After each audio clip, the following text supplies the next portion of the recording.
এখন অনেকে এখনো ১৫০০ বছর পরে বহু বেঈমান আর নাস্তিক নবীর মেরাজকে এখনো বিশ্বাস করে না।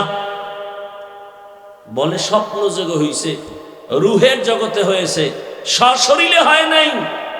এখনো বহু নাস্তিক বেঈমানরা নিয়ে কথা বলে। আল্লাহ তাআলা বলেন সুবহান, পবিত্র সত্তা আল্লাহ। আল্লাহ তো সবসময় পবিত্র, আবার কেন পবিত্র বললেন? পবিত্র বলার কারণ মানুষের ধারণা থাকতে পারে উল্টা পাল্টা।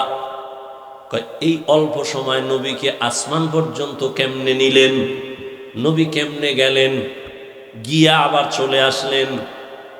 এখানে একটা কথা আমাদের ভুল, নবী যান নাই, আসেন নাই। তো মুসলমান হিসেবে আরবি মাসের নামগুলো জানা খুব দরকার। তবে বাঙালি চালাক তো, যেই মাসে মোটামুটি খাওন টাউন আছে ওটি মোটামুটি মনে থাকে। যেমন সামনে শবে বরাত আসতেছে, এক খাওন, আবার এই মেয়েরাজের আর এক খাওন। রমজানে তো খাওন কোনো টেনশনই নাই, রোজা না রাখলেও ইফতারি মিস যায় না। এরকম কিছু বেরোজাদার আছে না, এই মাসগুলো সব মনে রাখে। তো রজব মাস মেয়েরাজের কারণে দামি না, বরং আসমান জমিন সৃষ্টি থেকে এই রজব দামি। সূরা তাওবার মধ্যে আল্লাহ বলেন ইন্না ইদ্দাতাশ শুহুরি ইনদাল্লাহি 12 শাহরান ফি কিতাবিল্লাহ ইয়াওমা খালাকাস সামাওয়াতি ওয়াল আরদ মিনহা আরবাআতুন হুরুম যালিকাদ দীনুল কাইয়্যিম। আল্লাহ তাআলা বলেন গণনার আকারে বছরে মাস হবে 12টা। কয়টা? সিদ্ধান্ত কার? আল্লাহর সিদ্ধান্ত স্থায়ী। বছরে গণনার আকারে মাস হবে 12টা। কিয়ামত পর্যন্ত কোন বছর 11 মাসে হবে না, 13 মাসে হবে না। কয় মাসে হবে? দিন বা সময় কম হতে পারে, যেমন সূর্যের হিসাবে বছরে দিন বেশি, চাঁদের হিসাবে দিন কম। প্রতি বছর চাঁদের বছরে 10 দিন হাতে থেকে যায়, কিন্তু মাস হবে 12টা। 13 মাসেও হবে না, 11 মাসেও কোনো বছর হবে না। আল্লাহ বলেন এই সিদ্ধান্ত আমি করলাম, এবং এই 12 মাসের মধ্যে 4 মাস বড় দামি। কয় মাস? অন্য মাসও দামি, তবে এই 4 মাস আরো বড় গুরুত্বপূর্ণ। হজের মাস, হজের আগের মাস, হজের পরের মাস, আর এখন রজব, জিলকাদা, জুলহিজ্জা, মুহররম আর রজব। আল্লাহ বলেন এই সিদ্ধান্ত কোন দিন করলাম? ইয়াউমা খালাকাস সামাওয়াতি ওয়াল আরদ, আসমান জমিন আমি যেদিন সৃষ্টি করেছি ওই দিন আমি সিদ্ধান্ত নিয়া কলমকে বললাম লৌহে মাহফুজে লিখে দাও। আসমান জমিন সৃষ্টির দিন আল্লাহ তাআলা লিখে দিয়েছেন লৌহে মাহফুজে যে 4 মাস বড় দামি। এর মধ্যে রজব আছে না নাই? ইহুদিরাও নবীজি আসার আগে এই মাসগুলোকে সম্মান করতেন, খ্রিস্টানরাও করত। এই মাসগুলোতে যুদ্ধ নিষেধ, বিগ্রহ নিষেধ, ঝগড়া নিষেধ। রহমতের নবী আসার পর যদিও সে যুদ্ধ নিষেধের আর হুকুম রহিত হয়ে গেল, আর বলবৎ নাই, কিন্তু মর্যাদা মোটেও কমে নাই। এজন্যই তো রহমতের নবী বলেন রজব চাঁদ যখন আমি পাইতাম আমি আল্লাহর কাছে বরকতের দোয়া করতাম, আল্লাহুম্মা বারিক লানা ফি রাজাবা ওয়া শাবান ওয়া বাল্লিগনা রমাজান। আয় আল্লাহ, রজব ও শাবানে আমাদের বরকত দান করেন, হায়াতটা বাড়াইয়া রমাজান পর্যন্ত পৌঁছাইয়া দেন, মরলেও যেন রমাজানেই মরি। রমাজান বড় দামি। জাহান্নামের দরজা বন্ধ, জান্নাতের দরজাগুলো আল্লাহ খুলে দেন, শয়তানের শিকল দিয়া বেঁধে রাখেন। এই জন্য নবী দোয়া করতেন।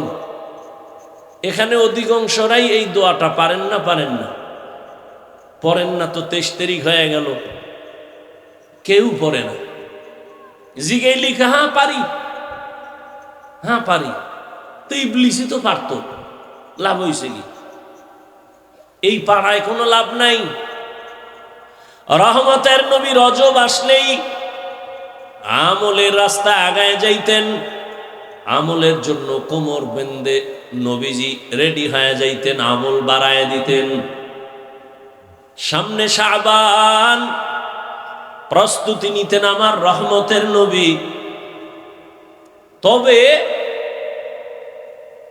এ মাসে মেরাজ হয়েছে এরকম অনেকে বলে, তবে গ্যারান্টি দেওয়া যাবে না যে এই মাসেই হয়েছে।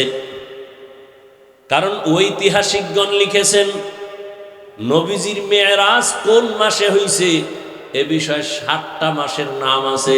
কয় মাস? রবিউল আউয়াল, কেউ বলেন রবিউল আখির, কেউ বলেন জিকদা মাসে, কেউ বলেন না নবীর মেরাজ হয়েছে হজের মাসে, কেউ বলেন রজবে, কেউ বলেন রমাজানে। মোটামুটি মেরাজ হয়েছে। মেরাজ অরুজ থেকে মেরাজ, উপরে উঠা, সম্মানের লাইনেও উপরে উঠা, জাহিরি ভাবেও উপরে উঠা। যেমন একজনই নিচের থেকে সিঁড়ি বেয়ে উপরে যায়, এটাও উপরে উঠা, আর মর্যাদার লাইনেও উপরে উঠা। নবীকে আল্লাহ দোনোটাই দিয়ে দিছেন। মেরাজ কি? মেরাজ কেন? মেরাজ কিভাবে? গদবান্দা বয়ান না, উপদেশ নিতে হবে প্রত্যেকটা পয়েন্টে পয়েন্টে। রহমতের নবীর মেরাজ, আল্লাহ যত নবী রসুল পাঠাইছেন সবার মেরাজ হয়েছে। তবে সব নবীদের মেরাজ জমিনের মধ্যে, নবীর মেরাজ আরশে আজিম পর্যন্ত। এই মেরাজ আবার 2 প্রকার, জাহিরি মেরাজ আর বাতিনি মেরাজ। জাহিরি মেরাজ হলো রহমতের নবী বোরাকে চড়িয়া বাইতুল মাকদিসে যান, ওখান থেকে উপরে আসমানে। বাতিনি মেরাজ হলো মর্যাদা উপরে, কিন্তু এটা জাহেরে দেখা যায় না। যেমন এক জায়গায় বসা একই দস্তারখানে রহমতের নবীও, আবু বকর, ওমর, ওসমান, আলীও একই দস্তারখানে খাইতেছেন, কিন্তু মর্যাদা রহমতের নবীর কোনো তুলনা নাই। মেরাজ মানে সম্মান উপর দিকে, ঊর্ধ্বগতিতে সম্মান বাড়ানো। রহমতের নবীকে আল্লাহ বাতিনি মেরাজ দিলেন, জাহিরিটাও দিলেন। আর অন্য নবীর মেরাজ জমিনে, রহমতের নবীর মেরাজ আসমানে আরশে আজিমে। কারণ 1 নাম্বার। দ্বিতীয় কথা হলো সব নবীদের মেরাজ হলো ইমতিহান, আর আপনার আমার রহমতের নবীর মেরাজ হলো ইনআম। সব নবীদের মেরাজ পরীক্ষা, রহমতের নবীর মেরাজ হলো পুরস্কার। আদম আলাইহিস সালামের মেরাজ আরাফার ময়দানে, ইউনুস নবীর মেরাজ মাছের পেটে, জাকারিয়ার মেরাজ করাতের নিচে, ইব্রাহিম নবীর মেরাজ আগুনের ভেতরে, ইসমাইল নবীর মেরাজ সুরির নিচে। এইভাবে আল্লাহ মেরাজ দিলেন জমিনে। নবীরটা উপরে কেন? যেই নবীর নবুয়াদের সীমানা যতটুকু, মেরাজের সীমানাও ততটুকু। মেম্বার সাহেব তার সীমানা দেওয়া আছে একটা ওয়ার্ড, সেই ওয়ার্ড খালি ঘুরে ঘুরে খবর নেয় জনগণের কি হালাত। চেয়ারম্যানের সীমানা আরো বেশি, সে পুরা ইউনিয়ন ঘুরে। মন্ত্রীর সীমানা আরো বেশি, এমপির আরো বেশি, সে পুরা দেশ ঘুরে। সরকারের সীমানা আরো বেশি, সব ঘুরে। মেম্বার ইউনিয়ন ঘুরে না, চেয়ারম্যান এমপির আসন ঘুরে না, যার যেই সীমানা ওই সীমানাই ঘুরে। মুসা নবীর নবুয়তের সীমানা যতটুকু, ওই জায়গায় নবী ঘুরেন। আর মেরাজ হচ্ছে ঈসা নবীর সীমানা যতটুকু, নবুয়তের মেরাজের সীমানাও ততটুকু। রহমতের নবীর নবুয়তের সীমানা আরশে আজিম পর্যন্ত, মেরাজ আরশে আজিম পর্যন্ত। मेराज के हमारा नबी सबअ समावात, मेराज के हमारा नबी सबअ समावात, नहीं भूला वहा नबी हम गुनहगार उम्मत, नहीं भूला वहा नबी हम गुनहगार उम्मत। নবীজির মেরাজ আল্লাহ পাক রাতের বেলা করাইলেন। রহমতের নবী রাতের বেলা মেরাজ হলো, তাও পুরা রাত না, সামান্য সময়। অন্য নবীর মেরাজ বলছিলাম পরীক্ষা, আর নবীর মেরাজ হলো পুরস্কার। আমাদের মাদ্রাসার ছাত্রদের মধ্যে একটা ছাত্র পরীক্ষা দিয়া যে পুরস্কার পায়, তার তো পরীক্ষা হবেই, পরীক্ষায় উত্তীর্ণ হলেই তো তার পুরস্কার। ছাত্র যখন উত্তীর্ণ হইতে হইতে পুরা দেশের মধ্যে এক স্কুলের একটা ছেলে, পুরা স্কুল না দেশের মধ্যে নাম্বার 1, পোস্টারিং করে, মাইকিং করে, প্যান্ডেল করে, মানুষজন ডাক দেয়, আমগো স্কুলের ছেলেটা সারা বাংলাদেশে 1, মাদ্রাসার ছেলেটা 1, পুরস্কার দিব, লোকজন জমাও, মিষ্টি বিতরণ করো, মাইক লাগাও। মুসা নবীর মেরাজের মাইক নাই, ঈসা নবীর মেরাজের মাইক নাই, আমার নবীকে আল্লাহ পুরস্কার দিবেন। আল্লাহ তাআলা সব নবী রাসূলদের এলান করায় দিলেন, বাইতুল মাকদিসে হাজির হও, রহমতের নবী সেখানে আসবেন, আমি আল্লাহ সেখান থেকে উপরে নিয়া পুরস্কার দেওয়ার জন্য রেডি করতেছি। রহমতের নবীরে আল্লাহ পাক পুরস্কার দেওয়ার জন্য রেডি করাইলেন। এখন অনেকে এখনো ১৫০০ বছর পরে বহু বেঈমান আর নাস্তিক নবীর মেরাজকে এখনো বিশ্বাস করে না, বলে স্বপ্ন যোগে হইছে, রুহের জগতে হয়েছে, সশরীরে হয় নাই। এখনো বহু নাস্তিক বেঈমানরা নিয়ে কথা বলে। আল্লাহ তাআলা বলেন সুবহান, পবিত্র সত্তা আল্লাহ। আল্লাহ তো সবসময় পবিত্র, আবার কেন পবিত্র বললেন?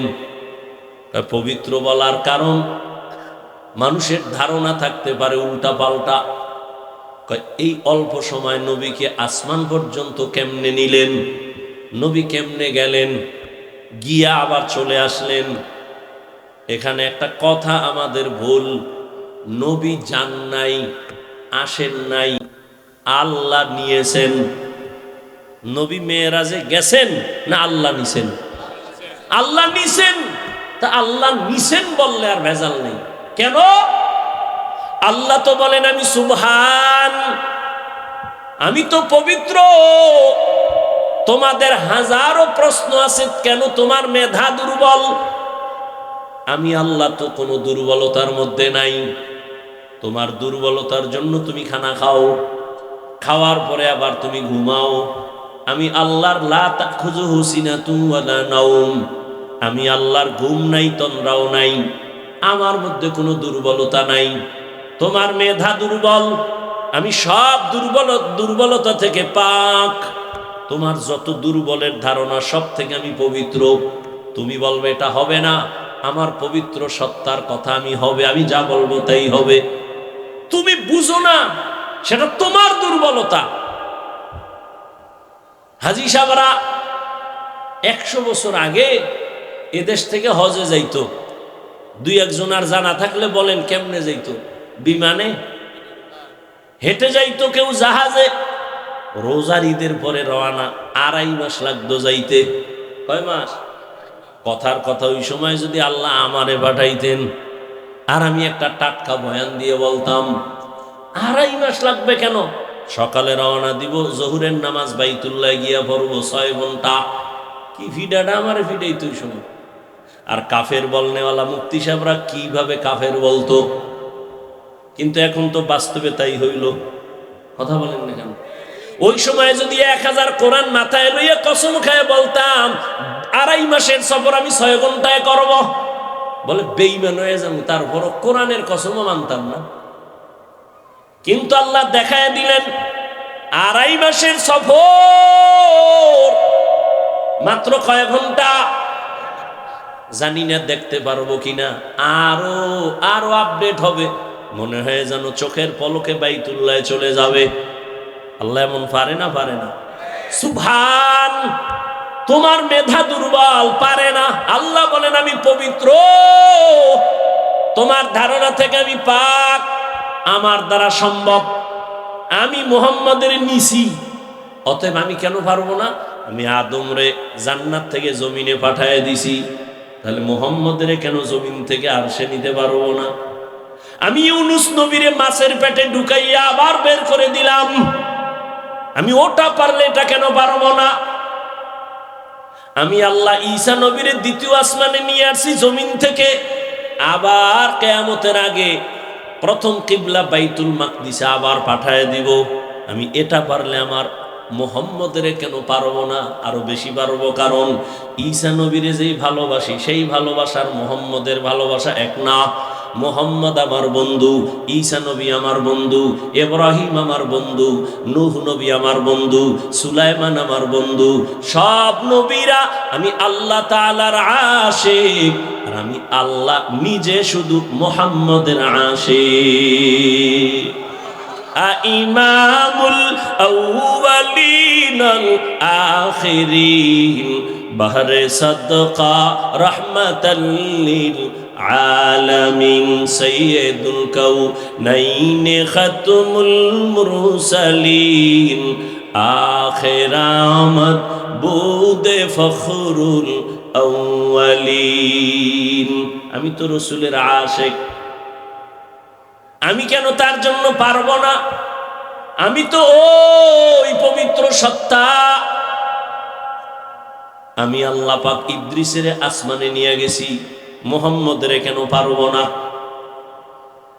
আমি আল্লাহ আদমের ভারতের চরণদ্বীপে পাঠায় দিলাম, হাওয়াকে জেদ্দায় পাঠায় দিলাম। আমি আল্লাহ আমার প্রিয় নবী ওজায়েরের আমি 100 বছর জমিনে মাইরা এরপরে আবার জিন্দা করালাম। আমি আমার মুহাম্মদরে কেন পারবো না? তোমার মেধার এই দুর্বলতা থেকে আমি সুবহান, আমি পবিত্র। আল্লাহ তাআলা বলেন আমার নবীরে নিয়ে আসো পুরস্কার দেওয়ার জন্য, রহমতের নবীকে নেওয়ার জন্য। আল্লাহ বললেন জান্নাতে গিয়ে একটা বোরাক সাজায় দাও। হুয়া হুকুম জিবরাইল কো ইউশতাব बोराक एक जन्नत से कर इंतखाब साजा उसको ज़ेवर से तू ताबा पा फिर उसको तू काबा में ले करके जा।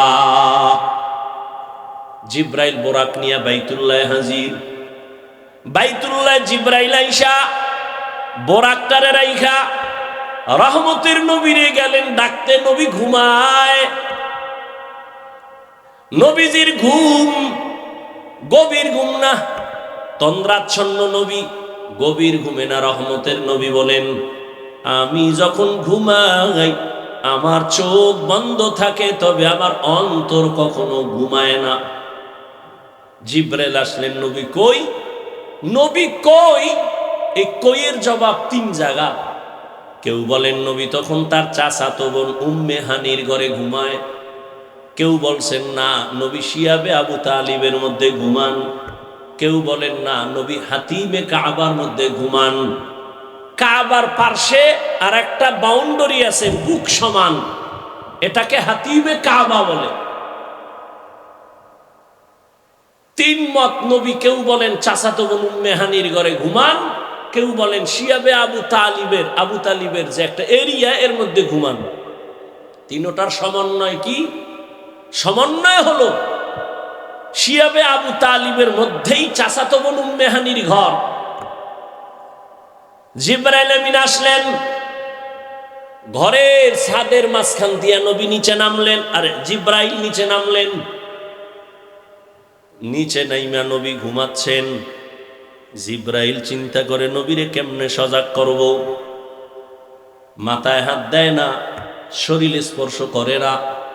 জিবরাইল আমিনের 600 নূরের পাখা কিছু অংশ রহমতের নবীর পা মোবারকের পাতায় লাগায় দিলেন। রহমতের নবী সজাগ হয়ে দেখে উপরের ছাদ খালি। আমাদের বিল্ডিং না, খেজুর পাতার ঘর, এই বিল্ডিং পাইব কই? জিব্রাইল এই রাতে কেন? কয় আল্লাহর দাওয়াত নিয়ে আসছি। কত ছাদ ভাঙ্গে আসছো কেন? দরজা না আছে? উল্টা ব্যবহার কেন? আজকে সবই উল্টা চলবে, মাত্র শুরু। দরজা বাদ দিয়ে উপর দিয়ে আসছি, সব উল্টা আলোচনা, উল্টা ব্যবহার। রহমতের নবীর উঠাইলেন, জিব্রাইল আমিন নিয়ে হাতিমে কাবায় গেলেন। নবী ওখানে আবার শুয়ে পড়লেন।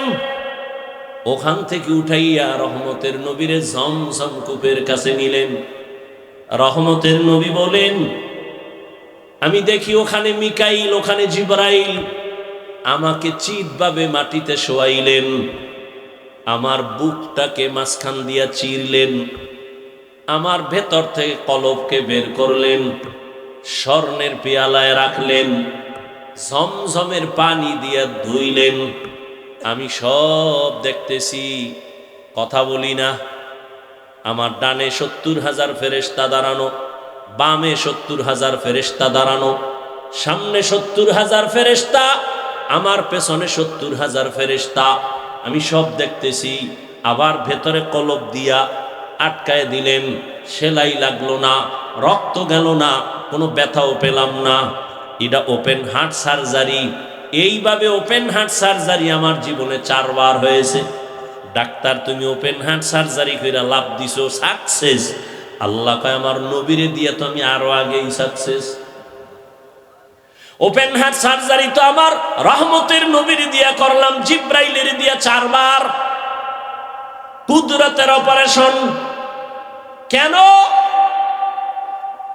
এক আল্লাহর বান্দা ঘুমের মধ্যে মনে হয় বলেই ফেলছিল, নবীর ভিতরে কি আবার ময়লা আসেনি? কলবটা বের করে আবার কেন ধুইবেন? না না না, সৌদি আরবে হজে যাব। এখন সরকার নাকি বাধ্য করছে, আগে হালকা ছিল, এখন বাধ্য, টিকা লাগাও। ওখানের আবহাওয়া এখানের আবহাওয়া কিনা এক না। ইনজেকশন মারো, ঔষধ নিয়া বডিটারে তাজা করো, কারণ সেখানে সফা মারওয়ায় দৌড়ানো লাগবে। ওখানের গরমের তাপ বেশি, ঠোঁট ফেটে যাবে, হাত ফেটে যাবে। এখান থেকে মেডিসিন মেরে তুমি ওখানের আবহাওয়া যেন নিতে পারো, সেই পাওয়ার নিয়ে বের হও। টিকা লাগাও, ইনজেকশন লাগাও। রহমতের নবীর আল্লাহ আরশে আজিমে নিবেন, লামা কালা জামা। ওখানে কত স্তর পাড়ি দেওয়া লাগবে। আল্লাহ পাক রহমতের নবীকে এই পাওয়ার গুলো ঢুকায় দিলেন। অনেক উলামায়ে কেরাম বলেন, হাউজে কাউসারের থেকেও জমজম পানির মূল্য আরো বেশি।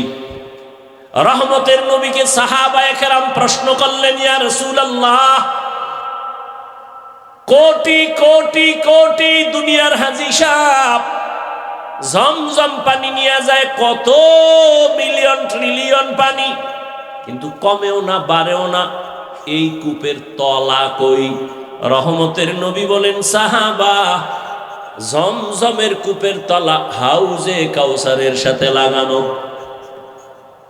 পানি পান করলে শুধু পিপাসা নিবারণ হয়, জমজমের পানিতে ক্ষুধাও নিবারণ হয়ে যায়, পিপাসাও যায়, ক্ষুধাও থাকে না, রোগও থাকে না।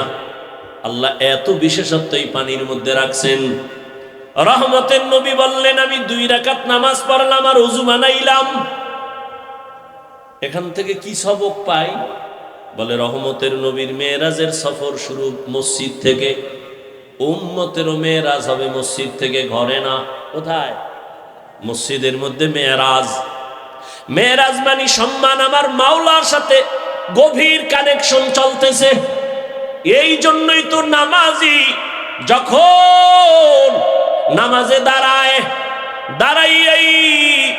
আগে রবের পবিত্রতার ঘোষণা দেয়, সুবহানাক, পবিত্র সত্তার গুণগান, সুবহানাকাল্লাহুম্মা বিহামদিকা ওয়া তাবারাকা ইসমুকা ওয়া তাআলা জাদ্দুকা ওয়া লা ইলাহা গায়রুক। নামাজ ও ইবাদত, হজ ও নামাজের মতো ইবাদত, যাকাত দেওয়া নামাজের মতো ইবাদত। হজের মধ্যে কেউ যদি সালাম দেয়, নেওয়া যায় না? যায় না? এই হজ করতেছে, তওয়াফ করতেছে, একজনে সালাম দিছে, নেওয়া যাবে না? আপনি জাকাত দিতেছেন, একটা ফরজ আমল, কেউ সালাম দিলে নেওয়া যাবে না? খানা খাওয়া যাবে না? যাবে না? যাবে। হজের মতোই তো নামাজ ইবাদত। নামাজে দাঁড়াইলে কেন সালাম নিষেধ? নামাজে দাঁড়াইলে কেন বান্দা তোমার খানা নিষেধ? এখন আর চলবে না, কারণ এটা মেরাজ চলতেছে, রবের সাথে গভীর কানেকশন চলতেছে। তুমি যখন বলো আলহামদু, তখন রব বলে লিমানিল হামদ। আল্লাহ তোমাকে জিজ্ঞাসা করে তুই কার প্রশংসা করলি? বলে মানিল আল্লাহ লিল্লাহ। আল্লাহ প্রশ্ন করেন মানিল্লাহ, আল্লাহকে বলে রব্বুল আলামিন। রব্বুল আলামিনকে বলে রহমানুর রহিম। আল্লাহর সাথে মেয়েরা চলতেছে, এখন সালাম দিলেও বন্ধ, সালাম দেওয়া যাবে না, খানাও যাবে না। মেয়েরাজ থেকে ফারেক হইয়া যখন বের হইলাম, যত পারো দাও খাবো, সালাম দিবি তাও নিব।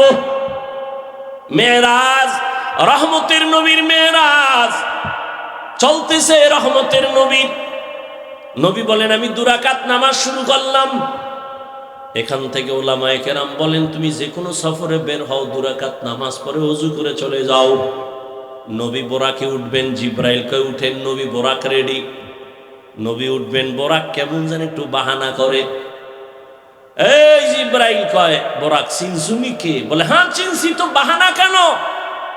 আমার মন চায় আমি মোহাব্বতের বাহানা করি, দুশ্মনের না। নবী যদি আমাকে আখিরাতের ময়দানে একটু ব্যবহার করেন, এটা আমি চাই। রহমতের নবী বললেন আমি উঠলাম। বোরাকে যখন উঠলাম, আমার সাথে জিব্রাইল মিকাইল চলছে। আমি যাইতেছি মদিনাতুল মুনাওয়ারা, আমার প্রথম মঞ্জিল। নামলাম, আবার নামাজ পড়লাম। নবী বলেন আমার বাইতুল্লাহ থেকে বাইতুল মাকদিস পর্যন্ত যাইতে 1 মাস লাগে। কয় মাস? কিন্তু আমি যখন বোরাকে উঠছি, বোরাকের 1 কদম দিয়া বাইতুল মাকদিসে চলে গেছি। কয় কদম? এটা কেমনে সম্ভব?